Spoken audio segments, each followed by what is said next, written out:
how did you become an actor? So it started when I was a kid. I was at primary school, and I was probably about 10 or 11. I quite fancied Alice Overy, and she auditioned to be Dorothy in The Wizard of Oz, and I thought, if I auditioned for the Scarecrow, then I'd probably get to kiss her. So I did, and then she sort of fell in love with the Tin Man, and that was the end of it. But that's what started me. So, and continued to be my main impetus for acting, which was to meet girls. Fair enough. So, obviously now you're quite big. You've done lots of things. You do like some more action-focused roles, like in Primeval, where you're doing a lot of running, and also like more drama, dialogue-based. Do you have a preference on which you prefer? I mean, I think growing up, I always wanted to do action films. That was always my passion, was to try and become, a version of Indiana Jones. But really, I've been a working actor all my life, so I've got a sort of rule that obviously if I have the choice, if I've got two jobs and I have a choice, then I'll make a choice. But my dad taught me that, you've got your fuck off money in the back pocket, and if you go to your back pocket and the back pocket's empty, then you say, I'll take the job. This is a fascinating script. It doesn't matter whether it's Seed of Chucky, or if you go through my CV, you can see the times when I was a kid, because it's Seed of Chucky, Spice Girls the movie. There are very clear signs that Jason needed to go to work. Right. And then there's other times when it's a lot classier, like, Benjamin Button, and earlier on things like Alive and Kicking, films that were done, for the love and because the projects were such high quality. But it fluctuates depending on finance. Yeah. That's kind of related to the next question. Are there any roles you've maybe turned down, or you've auditioned for and not got the part? I was a million auditioned for and not got the part. Right. There's a million of those. But turned down, yeah, I mean, I'm turning down a lot more now. I've got twin boys who are 10 years old. Yeah. And I used to, like, for instance, I prefer to do a bad film in India than a good film anywhere else, because I love to go to India. And I used my acting to travel the whole of India, so I'd take terrible gigs in India just because I love being there.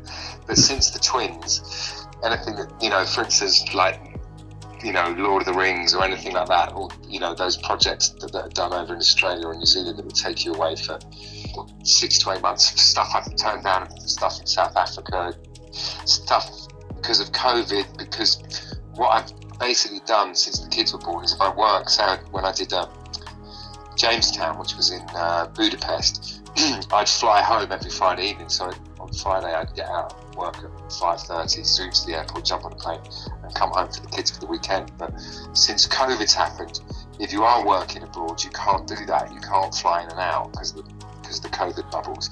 So I haven't worked away from home really for the last 2 years because of that. Yeah, that's fair enough. Is there anything you look for in a script that will make you decide whether or not to do it or audition for it? Kind of basically, I mean, you can see I've been very lucky, because I think if you're really good looking or in fashion, if you're in fashion, you can go out of fashion. Or if you're really good looking, like Jude Law, it's hard to break out of that. Now, my sympathies are massive for them because they spend the rest of their life being really good looking. But I do see there is a frustration to that. Whereas if you're sort of mediocre looking and you've never really been very trendy, it means that there's a plethora of work there for you, and it's very, very varied. So I suppose the only real rule I have, and that's only if the fuck off money is there. If the fuck off money is there, it's not that I'll do whatever. But the only rule I really try to adhere to is not to repeat what I've just done. You know what I mean? So, yeah. The last thing I did properly, I've done about 4 movies this year, but the last proper big long job was Jamestown and then Pennyworth, and both of them were sort of aristocratic baddies. So then I try and keep away from that for a bit. Not because I feel I'm going to get typecast, but just because it's less interesting. Yeah, so you want to keep like a bit of variety in your work, I guess. Yeah, and if you look at my career, you can say lots of things that are bad about it. You can't say it's not completely varied, which has been great. Oh yeah. Well, speaking on varied, so obviously you did Primeval. Yeah. What was that like when you were like pretending to be like scared or running away from CGI equipment? Well, I've done a lot of CGI, you know, all the way back to Deep Rising and Clash of the Titans, and even Benjamin Button. There was a lot of CGI, a lot of green screen, and it's, you know, it's kind of silly, but I mean, you know, you're pretending to fight pterodactyls and you're really fighting a bamboo stick with a tennis ball on it. But that, weirdly, that job was an attempt at getting into television because I wanted to stay at home more. Movies generally, for me, have always been 5 months, 4 months, 5 months, and they've always been away. So we were trying to get pregnant with the kids. We're trying to have kids. So I took a TV job thinking that would change my career and I'd be able to get into doing TV. It didn't quite pan out as I'd hoped. So I only stayed for the 2 seasons and then I jumped ship. But yeah, green screen's okay. It's posh. It's amazing because, you know, obviously I watch what I film and it's really exciting to see yourself, you know, battling dragons or, you know, fighting pterodactyls. You know, it's fun to see, and it's, you know, now I've got the twins, it's nice to have things like that so they can watch their dad, you know, battling a Tyrannosaurus Rex in a helicopter. Well, like you said, you joined Primeval like a bit later on. I'm sure you've done a lot of other that. What's it like starting a new role with a new cast and maybe a director you've not worked with? It's the same. I mean, I'm so used to doing that, you know what I mean? And it's all about confidence. I'm confident now, so I walk onto set and I feel more at home there than I do anywhere. So, and because it's relatively a small community, I'll probably know most of the crew. So I feel quite safe and comfortable doing that. You know, it's not like a first day at school for me. You know, it's always a good experience. I always know loads of people, and you know, the last 5 or 6 years, I've been offered stuff and I've turned up, and it'll be through a mate or someone I know, and you know, so you're already in the in crowd, if you know what I mean. So it's been okay. Yeah. What setbacks have you faced in your career, and if you have faced any, how do you overcome them? I mean, you know what? You're constantly not getting something. You know what I mean? You're constantly up for some role and not getting it, but it's relative to you. I mean, for me, you know, I've done 150 films and countless TV shows, and so I've had quite a good sort of success rate. You know, like maybe 1 in 4 or 1 in 5 I get. You know, a couple I might be up for and not know about, but that's a pretty good success rate. So I've never had to deal with the self-doubt and the depression and the sort of restlessness of not working until COVID, really. And most of that, because of COVID, it's been different because everyone's in that position. I mean, of course, there are films being made and there are TV shows being made, but they're like a tenth of what they used to be. So it's been my quietest 2 years of my career. But having said that, even within that, I've managed to make 4 films, you know, so I'm very lucky. I'm very, very lucky and always have been. So there's not been like any, like, other than COVID, like you mentioned, there's not been any like huge things. No.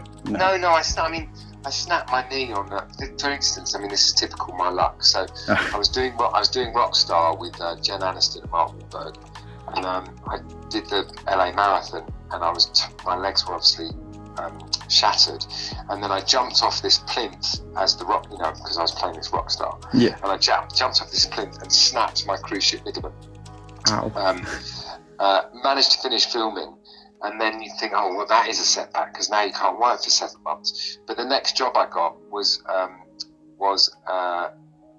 from hell, where I was a carriage driver and spent the whole film driving a carriage sitting down, and that's just totally my luck, you know, because if a bad thing happens, a solution comes along, or an alternative comes along that's better than the original. So I've always been super lucky, and I put it down to good karma, which is why, you know, I if I give time, like this interview to you, if I give my time away, it looks like a selfless act, but it's not really, because I really believe that if I do lots of good things and nice things, then shit comes back to me, and it's always been that way, and I've never questioned it or risked not continuing to be kind to people and to support people like yourself who are coming up in the business, because it's always done me good. Yeah, that's fair enough. That makes sense. So kind of on the subject of setbacks, how do you deal with negativity towards your performances? Try and ignore it, because if someone takes your confidence away, you're done. You won't be able to get through it, and you won't be able to do anything. So if I feel that someone's chipping at me in any way at all, I don't make a big deal out of it. I smile, shake their hand, say thanks very much, and walk away. And I'd say that to any artist of any description: just keep away from people that you think are trying to mock you, because you can't do it without confidence. Yeah. Well, so you kind of already touched on it, but what other advice, other than, like you said, just kind of ignore that negativity? Keep away from negativity and practice practice your chosen art form. Or I always get a bit embarrassed calling it an art form, but if you want to be good at the violin, you've got to get up in the morning and play the violin. And for us lot who are strapped a little bit by COVID, and also opportunities don't come up very often for actors, you've got to make your own luck. You've got to get an iPhone, write a script and get on with it. And with you, if you can't interview celebrities or can't interview actors or artists, go and interview a nurse on the COVID ward, go and interview a taxi driver, go and interview anyone that has a history, because their stories are as fascinating as anyone. Yeah. So another bit of advice is probably like practice makes perfect, I guess. Practice makes perfect. There you go. Practice makes adequate. What performance of yours are you most proud of? Well, it's interesting. It's always interesting, that question, because the performance that I'm most proud of is probably Benjamin Button, because it was nominated for 13 Oscars and everyone in it was so amazing, and I was very proud to be part of that. So that makes me proud to have done that. And it was filmed in Los Angeles by one of the greatest directors in the world. So that's everything an actor wants. But actually, if I'm really honest, the performance I'm most proud of is in a film which is mediocre at best, but it's in Great Expectations. I love what I did in that, and I'm really proud of that performance, because it's very unlike me, and I've worked really hard at it, and I'm proud of it. So that will probably be my most. It's because it depends because obviously Lock, Stock made me, and everyone knows me from that. So I'm proud of that too, because it was such a huge success. But I think probably quietly, Great Expectations is my best performance, I think.